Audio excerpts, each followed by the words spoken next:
All right, welcome to part 2 of this Chicago Blues series. Hopefully you guys made it through part 1 okay, and you got those rhythm parts going nice and strong and are comfortable with those. We're going to start adding some top end to those parts that we established in part 1. So at this point we're going to just try to add some things that sound good, that are relatively easy to play. So bang for the buck kind of stuff. Start with the easiest stuff, and we're just going to keep adding layer by layer. The top end stuff that we add here, we're going to try to stay down close to the nut so that our hand positions are right there to maintain the rhythm. We can bounce back and forth and do both at the same time, but we want to get the thumb and the fingers on the right hand working together nicely. All right, so to start with, we're just going to add the open high E string to the existing patterns that we established in part 1. So it's going to sound something like this over the 1.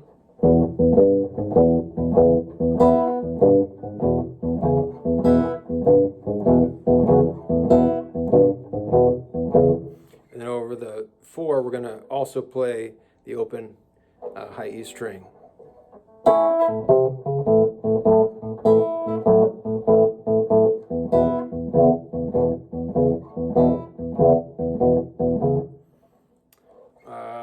I play the E chord when I hit it for reasons I'll explain coming up, and then I also do it over the A. Just kind of a habit I developed. If you can just play it, just lift your palm away from the fretboard, and you can do it the same way.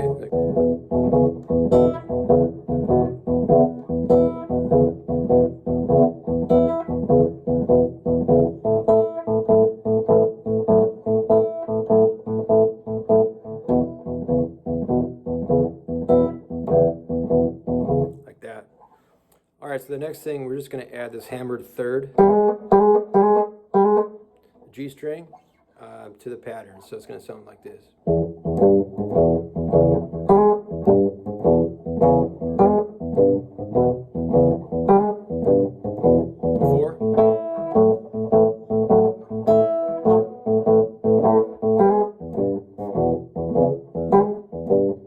Like that.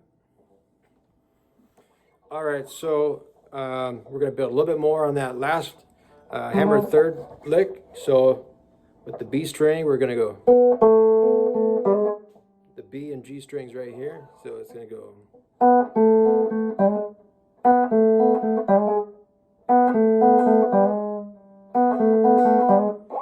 Okay, so it's going to sound like this over the pattern.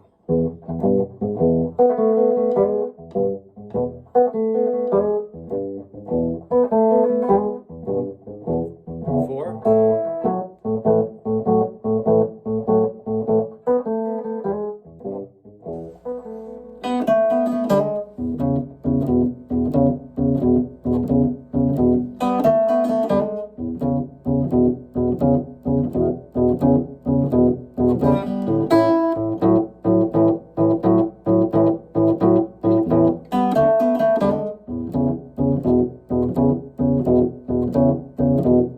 something like that. All right, so another variation is you can flatten that E chord out.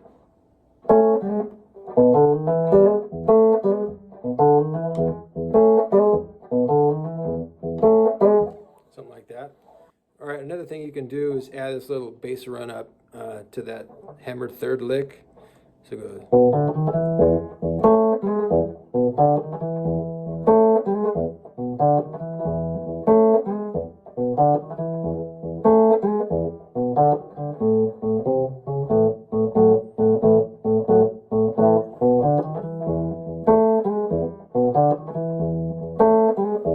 All right, so another thing you can do is just flatten out that E chord, so it goes something like this.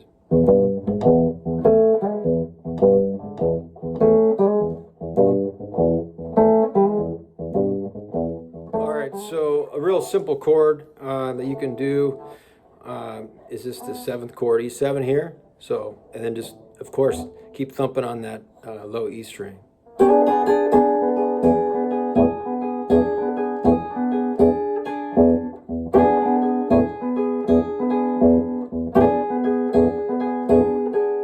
Okay, that's over the 1. So this 7th chord, you can also move that down 1 fret and play it over the 4, but still stay on the 1 on the low E string. So something like this.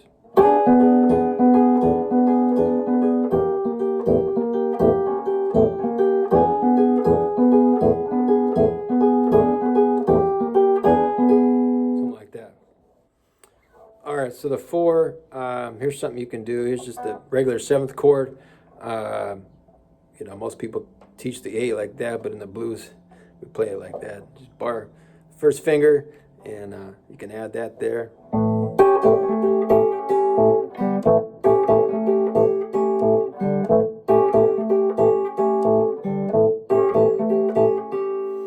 Okay, so over the 4, I'll show you this lick on the B and E strings, and then we're going to thump on the low string here, the A. So we're going to walk it up on the B string. It's going to sound like this.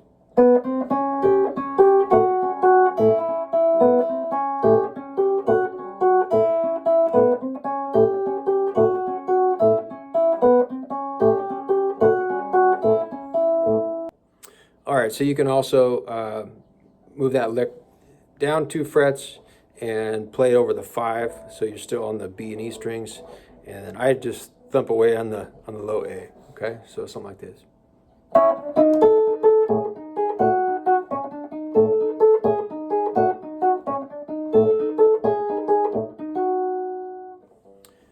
All right, so another thing you can do, similar to that lick we learned over the 4, is you can just use your, I use my 2nd finger on the B string here, and then the open high E string together over the 4.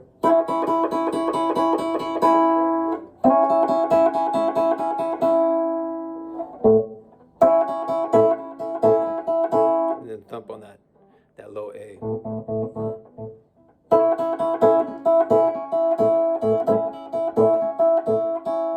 And then you can move that down 2 frets and play that over the 5. And again, I still stay on that low A.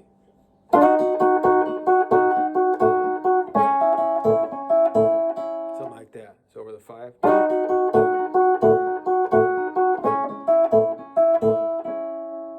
Like that.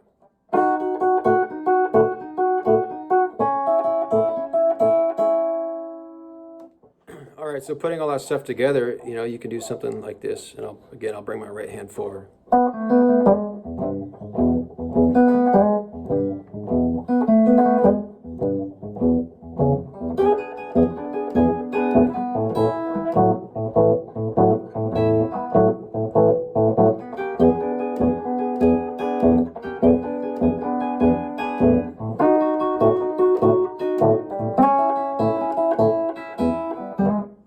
Something like that.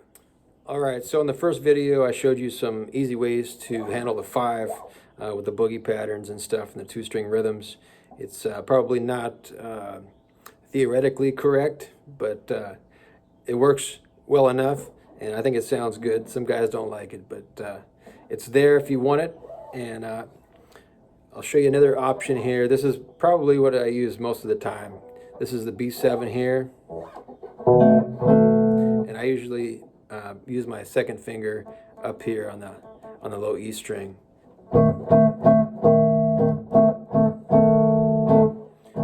That's basically like a ninth chord, I guess, and then it's got that bottom there. Okay, so you can walk up to that.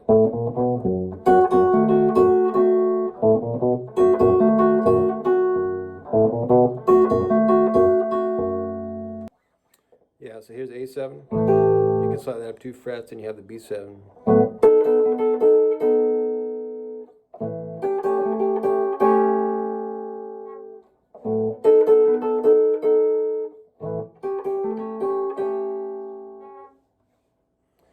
Okay, and you can walk into the 4 like this.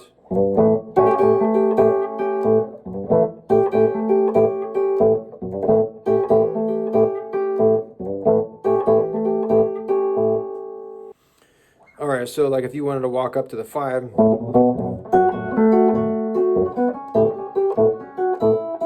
that'd be a cool move, you know, from the 5 to the 4, so something like.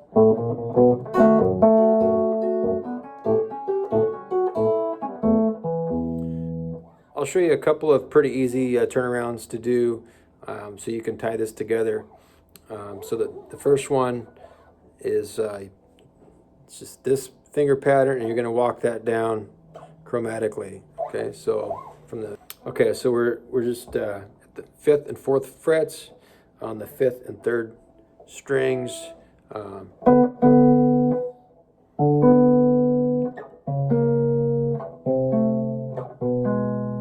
Okay. Okay, so that's how it sounds. So you can go, and then I kind of rake it down, and I hit the open high E string on the top there. So.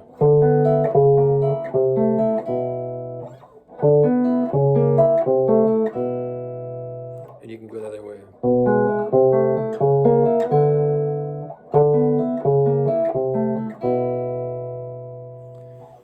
So here's a common Robert Jr. thing I use all the time walking up to the turnaround. So just on the 5th and 4th strings, same fingering as some of those rhythms we did in the first video. It's going to sound like this. Okay. Open D, open E.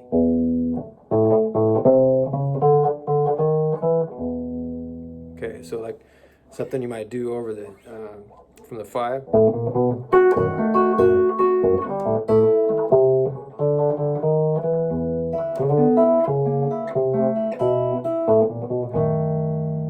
Okay.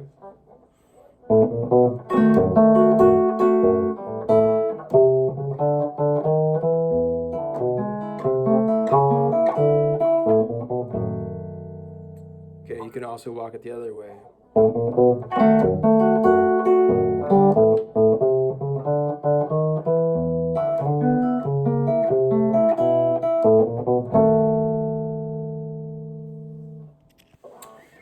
Another variation of that turnaround, you can end with that B7 here that I showed you earlier. So you can go something like this.